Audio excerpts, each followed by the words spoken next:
আসসালামু আলাইকুম রহমতুল্লাহ।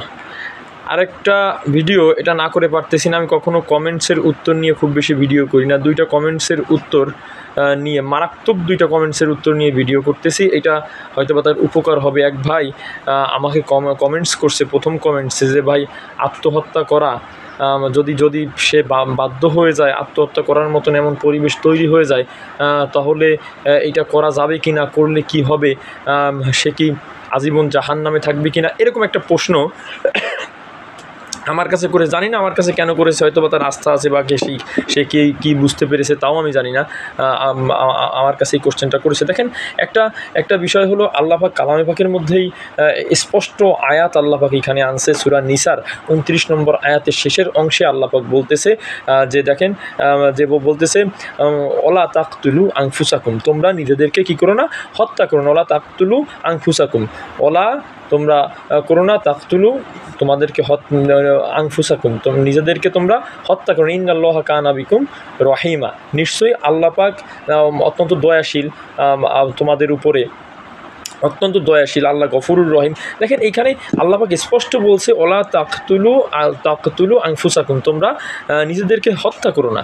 অতএব এর দ্বারা কিন্তু আল্লাহ পাকের একটা হুকুম, নির্দেশ হয়েছে যে আত্মহত্যাটা একেবারে মহাপাপ। দেখেন, আপনি আসলে আত্মহত্যা করলে মাপ পাওয়া যাবে কি না, এটা আমরা বলি যে আত্মহত্যা করলে কোনো দিন মাপ পাওয়া যাবে না। এটা কতটুকু সত্য এটা বলবো। দেখেন, আবু হুরায়রা রাদিয়াল্লাহু তাআলা আনহু থেকে বর্ণিত, রাসূলুল্লাহ সাল্লাল্লাহু আলাইহি ওয়াসাল্লাম বলতেছে, বুখারী এবং নাসাই শরীফের হাদিস, রসুল স্পষ্ট বলতেছে যা মানে আত্মহত্যাটা মহাপাপ। যে যদি কোনো ব্যক্তি আপনার পাহাড় থেকে লাফ দিয়ে আত্মহত্যা করে, তাহলে চিরদিন সে আপনার জাহান্নামে আগুনের মধ্যে থাকবে এবং ওই পাহাড় দিয়ে আগুনের মধ্যে লাফ দিতে থাকবে, এভাবেই তার চিরদিন চলে যাবে। যদি কেউ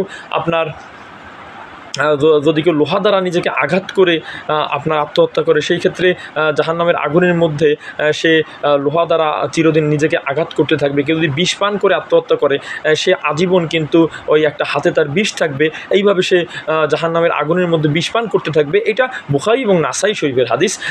এবং এই হলো মূল কথা। তাহলে আত্মহত্যা করলে তাকে কিন্তু বড় ধরনের দীর্ঘদিন তাকে জাহান্নামের আগুনে জ্বলতে হবে। এখন আসলে আত্মহত্যাকারী জাহান্নামে জান্নাতে যাবে কিনা, এইটা নিয়ে মিশ্র প্রতিক্রিয়া থাকলেও, দেখেন, একটা সহিহ মত আমি আপনাদের সামনে পোষণ করি। আল্লাহ পাক রব্বুল আলামিন কালামে পাকে বলতেছেন যে আল্লাহ পাক রব্বুল আলামিন শিরক এর গুনাহ মাফ করবে না। যে আল্লাহর সঙ্গে অংশীদারিত্ব করছে, কাউকে মাফ করবে না, শিরক করছে মাফ করবে না। তাছাড়া আল্লাহ পাক চাইলে সমস্ত গুনাহ মাফ করে দিতে পারে। মানে শিরক ব্যতীত আল্লাহর সঙ্গে অংশীদার করা ব্যতীত আল্লাহ পাক যদি চায়, তা সেই ক্ষেত্রে সব গুনাহ আল্লাহ পাক মাফ করে দিতে পারবে।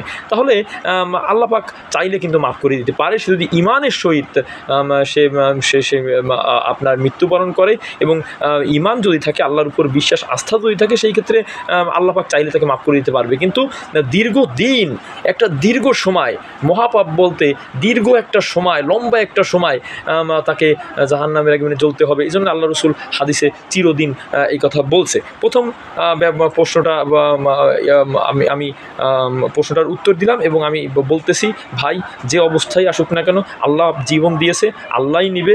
আল্লাহ পাক আমাদের জীবন সৃষ্টি করেছে, মৃত্যু দিছে। অতএব যত কষ্টই আসুক না কেন, আল্লাহ পাকের উপরে সবর করা উচিত, আত্মহত্যা করা উচিত না। প্রথম কথা। দ্বিতীয় যে কমেন্টস সেটা হলো, একজন বলতেছে যে আহমদুল্লাহ সাহেবকে নিয়ে আপনি কমেন্টস করছেন, আপনি তার একটা কাটিং ভিডিও দেখছেন। ভাই, কাটিং ভিডিওর কিছু নেই, সে ডিরেক্ট বলছে যে আমি পুরো ভিডিওটাই দেখছি, যে 40 বছরের আগে একটা প্রশ্নের উত্তর সে দিছে। এখানে কাটিংয়ের কিছু নেই। 40 বছরের আগে রসুল নবী ছিল না। এবং সে আরও বিভিন্ন কথা বলছে। সে নিজেই স্বীকার করছে, আমার এই কথাটা বলা উচিত ছিল যে মদ খেয়ে নামাজ পড়লে যদি নেশা না হয়, নামাজ হবে। কিন্তু সে নিজে বলছে মদ যে হারাম, এটা আমার বলা আগে উচিত ছিল। এবার বিভিন্ন বিভ্রান্তমূলক কথা সে বলে থাকে। সে সালাফি, মূলত সে আমাদের হানাফি মাযহাবের কেউ না। সে সালাফি, একজন আলেম। সালাফিয়াত প্রতিষ্ঠা করার জন্য কৌশলে তারা কাজ করতেছে। আবদুল্লাহ জাহাঙ্গীর যেভাবে করেছিল সে সেইভাবে করতেছে। কিন্তু বিষয়টা হচ্ছে স্পষ্ট, তার অনেক কিছুই আমাদের সঙ্গে মিলে যায়, কিন্তু মূলত সে সালাফিয়াতকে প্রতিষ্ঠার জন্যই সে এই কাজগুলো করতেছে। দেখেন, এখন আপনি যে প্রশ্নটা করছেন, এক ভাই যে আসলে আপনার কতটুকু যোগ্যতা আছে, ডিগ্রি আছে। আপনার আহমদুল্লাহ সাহেবের যে পরিমাণ ডিগ্রি আছে আমারও সেই পরিমাণ ডিগ্রি আছে, আমার বরঞ্চ তার চেয়ে আমি মনে করি বেশি আছে। সে যদি তার ডিগ্রিগুলো আপনি খোঁজ নিয়ে দেখবেন, এরপরে আমার বিভিন্ন জায়গায় নম্বর আছে, আপনি আমাকে প্রশ্ন করবেন ভাই আপনার কি এই ডিগ্রিগুলো আছে কিনা, আমি বলে দিব এই ডিগ্রিগুলো আছে কিনা। তবে আহমদুল্লাহ সাহেবের যে ডিগ্রি আছে এবং সাধারণ আলেমদের যে ডিগ্রি আছে, ইনশাল্লাহ আমার তা আছে, এর চেয়ে আরও বেশি ডিগ্রি আছে। এটা বলার কোনো বিষয় না, জাস্ট এটা যেহেতু আমি স্টক মার্কেট নিয়ে এখানে ভিডিও দিই, এটা বলার কোনো বিষয় না, আমি বলতে চাইও না।